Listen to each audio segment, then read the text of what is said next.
2022明けましておめでとうございます。エクストリーム PBR Nexus を購入してみました。エクストリーム PBR Nexus をここ数日触ってみたんですけど、これが思いのほか良くて、ちょっと紹介してみたいと思います。このアドオンは高品質なマテリアルプリセットが嘘か本当か2000個入っていて、それを管理して使用することができます。すごくないですか？僕くらいのおっさんになると、ホリーヘブンとかのフリー素材のサイトに素材を探しに行って、良さげな素材をダウンロードしていくのも億劫になってくるんですよね。めんどくさい。そういうダウンロードしたデータもちゃんと管理しないと、次使いたい時に見当たらなくなって、また同じ素材をダウンロードすることになったり、そもそもどっからダウンロードしてきたかもわからなくなって、無駄に時間が過ぎるとかね。あるあるですよね。僕だけですか？エクストリーム PBR Nexus は、ライブラリ内のマテリアルも数クリックで適用。パラメータも適切な数値になってます。これまではフリー素材のテクスチャをノードラングラーで適用とかしていましたが、パラメータは各素材ごと調整する必要あったし、面倒ですよね。でも、エクストリーム PBR Nexus は、シェーダーメニューに行く必要すらないんです。マジで。ディスプレイスメントにも対応していて、あとマテリアルをお絵かき感覚で塗り塗りもできる。そうなんです。僕のように物草でシェーダーが苦手だーって人にぴったりのアドオンです。お値段はブレンダーマーケットで現在89ドル、約1万円。僕くらいのおっさんからしたら安いもんですよ、この値段は。多分、エクストリーム PBR Nexus でできることは、ブレンダーの標準機能でも機能を駆使すればできるんだと思いますが、素材サイトで素材を探してダウンロードしてきたり、一からシェーダーを勉強して普通の機能を習得するのは、おっさんにはね、カロリーが高すぎる。そこは金で解決したい。インストールはちょっとめんどくさかったですが、公式のガイド通りにやればできました。ステップ1からステップ4までありますね。ここのボタンで公式のドキュメントに飛びます。注意点としては、マテリアルのダウンロードを全てでダウンロードするとすげえ時間がかかります。夕方にダウンロードし始めて、次の日朝になってもまだダウンロード終わってなかったです。はい。では、実際にやってみますか。早くやれって慌てないでください。すごいですよ、これ。この自分のアバターにライブラリのマテリアルを適用してみます。前提として、モデルは UV 展開してある必要があります。このモデルは、こんな感じで UV 展開されてます。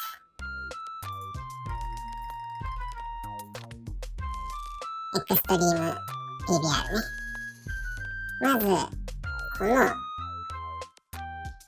シェーダーメーカーってところを押すと、たくさんのマテリアルカテゴリーが出てきます。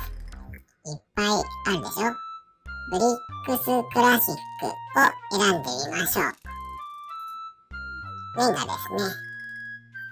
さらにここを押すと、このブリックスクラシックの中にある他のパターンのレンガも出てきます。見やすいですよね。一目でどんなマテリアルかわかります。適用も簡単。モデルを選択して、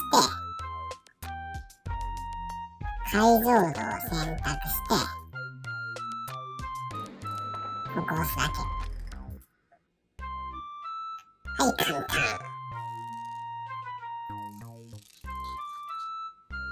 パラメーターも適切な数値が入っているので、そのまま使ってもいいし、もちろん調整もできます。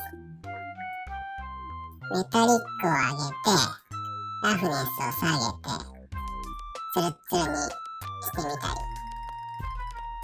り、あと、こういじってこのスクロールさせてみたり、スケールかけてみたり、いろいろできますね。あと、このボタンがディスプレイスを有効にするボタンです。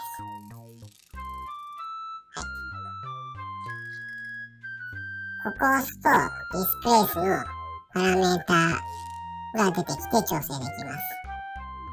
ちょっとこのモデルはポリゴン数が少ないので、分割数を上げてやると、こんな感じで。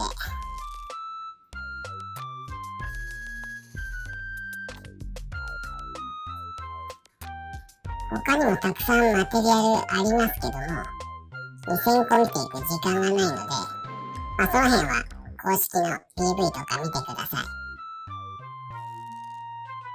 で、こいつはロボットの設定なんで、マテリアルとしてはメタリックな感じにしたいと思います。やっぱ CG やるなら金属表現ってロマンありますよね。選ぶカテゴリーはメタル、ラスティ、錆びた金属、これでしょ。いっぱいありますね。最初のでいいと思います。モデルを選択して、解像度を選択して、適用。パラメータはこのままでもいいんですけど、ちょっと調整します。ラフネスを下げて、ちょっと反射というか、刷り込みを強くして、ちょっとバンプをちょっと入れてポコポコっとした感じにしました。で、僕がこのエクストリーム PBR Nexus を欲しいと思ったのは、2000個のマテリアルプリセットもそうなんですが、やっぱりテクスチャーペイントが簡単にできそうだったから、これにつきます。このモデルのエッジ部分に錆とか傷とか汚しを追加して、もっとくたびれた感じにしたいですよね。それが簡単にできます。ここを押すと、もう一個マテリアルが追加されて、この2個目のマテリアルのところに、ちょっと錆が強めのマテリアルを反映させます。そしてこのペイントボタンでブラシを出して、ブラシの強さとか大きさとかを設定して、このモデルに書き込めば、ほら、こんな感じで直接このモデルにテクスチャーペイントができます。すごくないですか？簡単ですよね、これ。ちょっとバンプの値を強くして、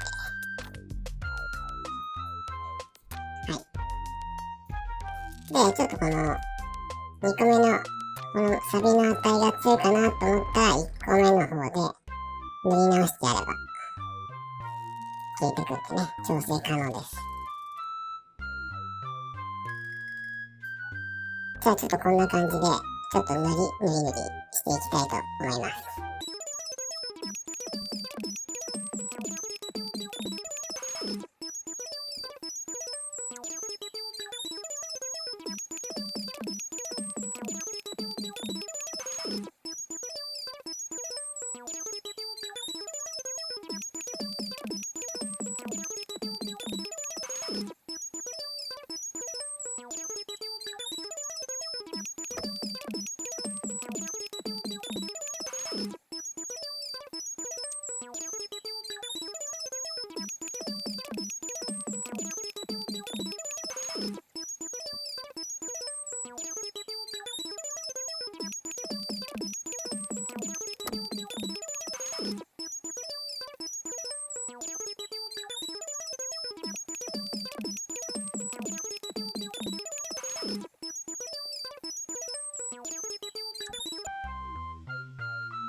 どうでしょうか。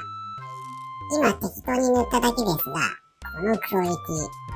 僕は趣味でブレンダーやっている程度ですが、ブレンダー知らない人が見たら、クリエイターっぽくないですか。モデルがしょぼくてもマテリアル試合でそれっぽく見えますよね。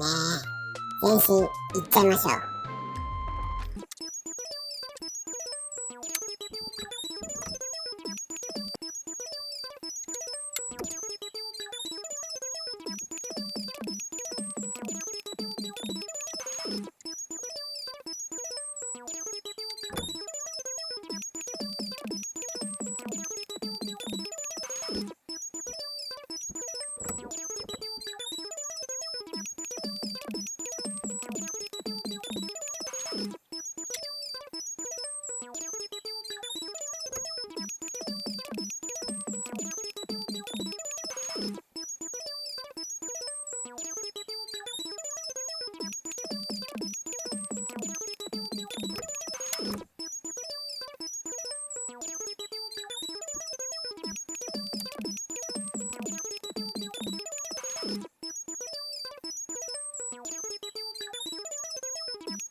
どうでしょうか。いい感じじゃないでしょうか。完成でーす。ニーヤオートマタに出てくるかわいそうなロボットみたいな感じになっちゃいましたね。エクストリーム PBR ネクサスはサブスタンスペインターに近いとよく聞きますが、サブスタンスペインター使ったことないので、実際のところはよくわかりません。多分、サブスタンスペインターの方がもっと高度なことができるんだと思います。ただ、ブレンダー内で完結できるという点では、エクストリーム PBR ネクサスの方がいいですね。趣味で使うなら十分すぎます。値段的にも、サブスタンスペインター、今はサブスタンス 3D ペインターかなサブスクで月額2380円、約2400円で、年間約28800円なので、そう考えると、エクストリーム PBR ネクサス安っ。これはお値段以上ですね。以上、エクストリーム PBR ネクサスのレビューでした。